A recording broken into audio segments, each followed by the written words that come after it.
dito sa matchup, Lapu-Lapu versus Asushin. Sa tingin nyo ba kaya ng XP lane matchup nito? Yung Lapu kasi, nakakatapat ka na ba ng Asushin sa Lapu, Perty? Hindi pa. Hindi pa, no? Wala pang... Walang naglalakas sa Walang loob. nagbabadya. Baka mamaya pa lang, since nakikita nilang gagamitin ni Kuya Sanford sa XP lane, yung Sushin, baka mamaya marami nang mag-agawan sa Sushin sa XP lane. Di ba? Nako. Tingnan natin. Actually, kaya naman na patayin, pero kasi sobrang dami ding pantakas ng isang Sushin, especially if mag-level 4 siya. Since may Crimson Beacon, may Flicker, plus yung mismong gamit niya rin kasi ditong emblem, pang-sustain din talaga. So this is gonna be best of 5 din. Di ba? BO5 ito, boss. Matagal-tagal to, Parang guys. ano, First to 5 lang ata, best of 5. Pero hindi natin sure, pero this is still just... Ay, grabe oh. Ano ba to? Labang ni So much. Sanford sa taas. Oh, well, technically, because of the range, no, yun na lang din Yeah. naman siguro yung ginagamit niya as a way to delay Miracle dito when it comes to laning. And hindi nyo rin napansin na dun sa bottom side kanina, Vanexel was already forced to back out. There's a lot of minion waves or XP na nasayang na hindi niya nakuha. So that's gonna be a problem, especially for him. Right now, 2 minions ang nawala sa lane ng TLPH and hindi niya makuha yung catapults. No? Bantay sarado ni Oheb. Pinakapitalize yung range. Sinasampulan lang nung paggawa ng or pag-delay ng mga minion waves at nahihirapan ngayon si Vanix at nararamdaman niya yung pressure na Ay. pinoprovide. Pero sabi ni Jancy Boy, subukan nga natin si Sanji, pero sabi ni Sanji, no brother, I'm not sure ba kaya kong makatakas dito. Alam nyo kung bakit pinibreeze ng TLPH yung mga minions? Kasi takot sila sa mga players ng MCC. Bakit? Ay! Takot sila sa potential na... Ay! Takot sila. Sa takot sila sa the next generations. Joke lang. Ayan na, pero tingnan naman natin kung matutuloy ba yung takot kasi si Miracle lang. Uy! Natakot ni Sanford on the top lane, pero Jancy Boy securing a kill against TLPH. Pero si JP sabi niya, I am here para ibawi ang aking tropa and that's a 1-for-1 trade. Pero sa baba, still, Vanexel is having hard time. Sasabihin ko pa lang sana, pwede nang pang my day yun, Miracle, hindi ka napatay. Diba? Tapos napatay nyo. Namatay pa eh. Napatay nyo si Sanford. But definitely si Daddy JP kasi gusto din niya syempre talagang iparamdam sa MCC team natin yung mismong sakit na meron ng isang Arlot niya. Ayun na, at up na yung turtle. Parang sabi ni Carl TC, basic na lang natin. Ni-retry pa nga with the dash away. Kumbaga kalkulado. Pero ngayon si Sanji tumitesting lang naman. Sabi dito, ni Lawrence, hindi kita pagbibigyan. And that is a kill para kay Lorenzo. Kapalit ang buhay mismo ni Lorenzo. Ang ganda ng ginawang play dito ng side ng MCC na nabibait off nila in overdy moment yung side ng TLPH. Pero balik tayo dito sa may bandang itaas kung saan si Sanford talaga hinahayaan niya lang lumapit si Miracle. Tapos kapag close up na, tsaka pinaparusahan. Jancy Boy. Kabisado niya na yun eh. Diba, M4 pa lang, alam niya na paano paganahin yun. Ngayon sila nga lilipad sa MSC. Baka makita tayo ng sushi, si Jancy Boy di tumama. Pero okay lang, Jancy Boy, di rin tumama yung kay Daddy JP. Uy! Pares lang kayong hindi tumama yung skills. Pero ngayon sa baba, ito mainit.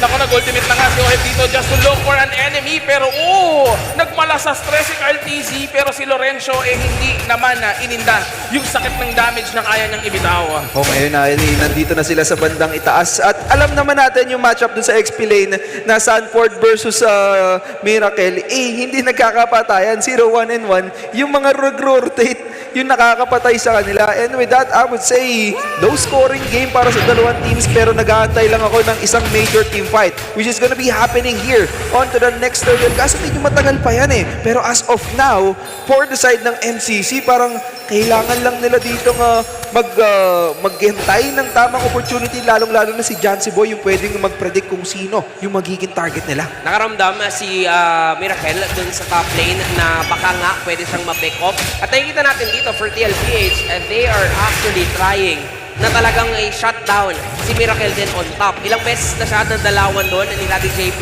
even actually ni Carl ngayon. Pero hindi pa nga tayo nakakita nung sabayang teamfight. Pero ito, teamfight na naman at hindi makukuha ni Kuya Carl yung orange box. Kaya naman galit na galit si Jancy Boy at gusto nang bumawi sa kalaban ng TLPH. Yung final slash natin dito na talaga hindi magiging sapat. Si Jancy Boy ang unang mawawala. Sanji, with si Miracle, nandiyan din naman si Papa Mo Lorenzo para tumulong sa mga tropa niya rito. At ngayon si Miracle, gagawa ng milagro. Sa baba, nawala si Vanix Hill at mapupuruan ng dalawa ang MCC sa may disengage na nga ba? Galing sa TLPH, mukhang gigil na gigil si paring JP. At nandito na naman si Miracle, nga lang hindi niya naaabutan pa ang kalaban. Grabe, napaka-intense din ng laban sa bottom lane pero hindi pa sila tapos! Bumalik pa ang ilan sa mga tropa at makakakuha ng isa ang TLPH. Pero sabi ni Jancy Boy dito, no, hindi kayo makakatakbo nang hindi kami nakakabawi sa inyo. Pero flicker out muna ang isasagot ni Sanford dito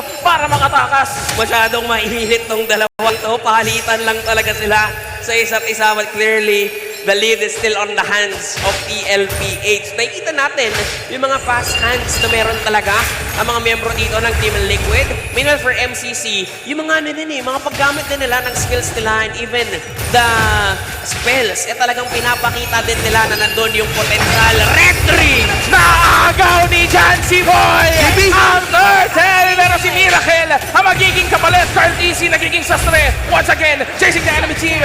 Disengage si Vanek Sil. Nakakuha ng isa pero sa likod si Sanji ay walang mapapala at instead siya pa yung nabura with the help of the turret at MCC. Unti-unting umahabol ang CLPH. Grabe nga rin naman yung sakit at hapdi na rin ni Oheb. Unti-unti na siyang nararamdaman. Kaya medyo napapaback away din ang side ng MCC. Pero knowing na nakakuha ka na ng retry, may pang my day na. Etong si Jancy. Yun naman din kasi talaga yung lakas ng isang Fredrin. Di ba parang kung usapan nga ang retribution at pagkuha ng objective against a Lancelot, mataas naman din talaga yung mismong chance na makuha na yun. Pero tama ka, kakaiba yun. Kasi kung usapang retry, di ba, syempre kilala na si Carl TC. Lalong-lalo na, Lancelot pa yung gamit niya dito. And with that, no, MCC, feeling ko, para sa mga players na to, nag-e-enjoy talaga sila ngayon. Sabi ko sa'yo, kung ako yun, na-retry ko yun eh. Diba? Mas malakas ako kay Carl TC. Sakyan mo! Sumangayon ka! Ayoko. Sumangayon ka! Bahala ka dyan. Dito lang! Hindi talaga ako. Hindi ko talaga tropa si QWERTY, guys. Ayaw akong nasakyan para sa Bahala araw ka na to. dyan. Pero yung side ng MCC, tuloy pa rin naman sa pagbawi at paglaban against TLPH. Grabe. Kung pwede ka lang namin sa kanaban nagkakas kaso hindi pwede dun man lang sa bandang itaas. Medyo nagtahi itong si Carl TC. Nandito rin siya sa bandang gitna at si Lorenzo. Kill! Ang makukuha niya, si Lorenzo, ang isa sa mga nawala. Nakapag-1-on-1 si Miracle dun sa may top side ng hindi natin nahahalata. At ngayon, medyo delikado ang kalagayan ng side ng MCC natin dito. Ang sarap ng kain ni Kuya at ni Ate. Hingi po. Shout out sa inyo. And mabalik tayo dito, pabuhay na yung turtle. Ganda rin naman kasi talaga ng pinapanood natin dito eh. Action Jackson na galawan mula sa TLPH. Nakakamiss na makita si Sanji gumamit ng Bushon. Talagang mainit siya dun sa backline. Yan kaso lang hindi niya maabot din talaga si Impostor. Pero ang nahihirapan actually si Lorenzo. And right now, yung tapang ni Sanford dito, men, yun din trabaho ng explainer eh. Mag-frontline. At yung Sushin niya, uma-frontline. Sorry, no. Ito rin, si Kuya naka-front cam. Kaya nakatutok, hindi na napansin.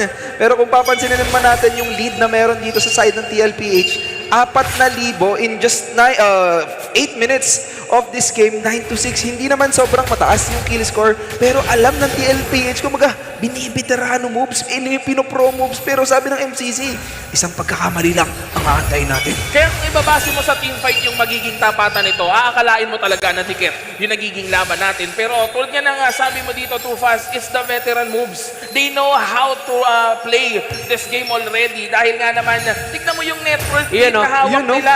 Pantay na pantay lang yung laban at nag-heart-heart pa ang mga idolo natin sa taas. May picture pa kay Oheb kanina. Kasi nga, si Oheb, yung top farmer dito sa Oy! At ang ganda ng finals na sa kailaliman ng Torre. Pero teka lang, mukhang si JP ang unang mawawala. Si JP, nananahi sa likuran. Babalik pa sa gitna. Nakakakuha ng isa. Si Sanford, nakakuha din.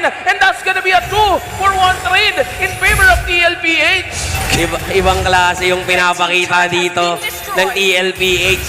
Kasalanan ni Daddy JP yung nakikita natin dito kung bakit lumamang sila dun sa team fight. Sinimulan sa final slash, though napitas siya dito, pero alam talaga ni Oheb and Sanford kung kailan sila papasok, kailan sila lalayo. And clearly, for the team MCC, unti-unti silang nahihirapan, unti-unti silang kinukuhanan ng mga resources dito ng TLPH. I agree sa mga sinabi mo. Unti-unti silang hihirapan sa ginagawa ng TLPHY. I think because they don't have the crowd control enough to gather or to get any members of TLPH. Pero ito na naman.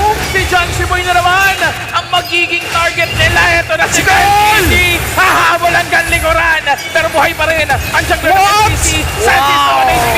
Panic is trying to chase the enemy. Pero sa pa rin, ang mawawala sa likuran. Si JP naman ang magiging kapalit. Si Kyle TC, ang dami, ang lalim na ng pinuntahan. Pagbalik, buhay pa rin naman. And 3-1-4 ang kanyang KDA. So papansinin din natin yung ginagawa nitong si Sanford. Sobrang binibasican lang po sino humarap sa inyo. Akong bahala dun sa backlanes din ng side ng MCC. Ang nakikita din natin dito for TLPH, ang nagiging initiator, si Carl TC na rin mismo. Oo nga Diba? Napakakulat nga ng isang Lancelot dito ni Kuya Carl. Tingnan mo ngayon, lalaban na naman sila kasi alam dito ng Team MCC, wala si Kuya Oheb. Tumama yung SOD pero mainit si Kuya Sanji. Brazil nga lang nagkamali yata ng lipat right after the Spirit of Destruction. At ngayon, si Sanford na ang haharap at gagawa ng atensyon. Mapupukaw ang mga mata at nagkukulang sila ng isa. MCC is being beaten down by TLPH. Hindi mo naririnig si Mima pero naririnig ko siya sa utak ko. Let's go, Liquid! Let's go! Let's Naririnig go, ko eh. Liquid! Let's go! Ganun ba yun? O, ito na sila, coach. Ayun, Coach! Coach, pasasampulin ka lang namin ng isang kanta lang. Napakalamig ng boses niya, Oy, coach. grabe naman yan. Napakalamig ng boses niyan ni coach. Pero ngayon, mainit ang Team Liquid. Ibang klase yung pinapakitang performance as of now ng Team Liquid PH as they're now having an advantage against the MCC players. And now, Lord is up for grabs. Nakapwesto si Cartesi. Ako nang bahala dito. Mag-zone na kayo, sabi ni Cartesi dito. Wala siyang pakialam eh. Kahit wala siyang kasama, siya lang mag-isa ang kailangan niya. Kakampi ko lang sarili ko sa pagkuha ng Lord. And kung titignan mo rin naman kasi with a 61-4 standing, expect mo na matino na yung item niya rito is almost complete. Kaya naman kahit when it comes to team fights, pumapasok talaga eh hanggang pinakalikuran eh. And ang malupit nun, si Jancy po yung main target niya lagi. Nakikita din natin dito, actually para dito sa TLPH na hindi ma-maximize nga yung isang Fredrin. Kasi nga, yun na, pinoint out mo na dito, parang yun talaga yung pinahihirapan dito ng mga miyembro ng TLPH. And right now, sila Kuya Carl naman, nag-lord pa pala dito, no? Oo. Nag-lord pa sila dito. Kailangan kasi hindi na nila gugustuhin pang makakuha ng isang magandang team fight ang MCC against them. But now, meron ng Gameplay. Lord na papasok. Si Carl TC, may concede gameplay pa dito ang TLPH. Kaya ngayon, depensa ang MCC pero kakatok ang TLPH. Naghahanap na ng mahihila dito si Paring Sanford habang ang mga kupunan dito ng Kuya Carl? Dumedepensa pa rin naman. Papasok si Carl TC pero bago final stat, si Jancy Boy makakapagpuan sa may batakaraman. Kaso ka lang, hindi naman tamagal ang kanyang buhay. At ngayon, may iwan si Miracle. Miracle. Papanatan sa gilid si Paring JP. Pero hindi mo siya magalang mga grupo dito ng MCC. Wow! Isa-isa na sila. The TLPH. Oheb is on the loose. Sanji will secure a double kill. And that's gonna be it. A wipeout for TLPH. And the champion! Ay, mali. Tama, champion naman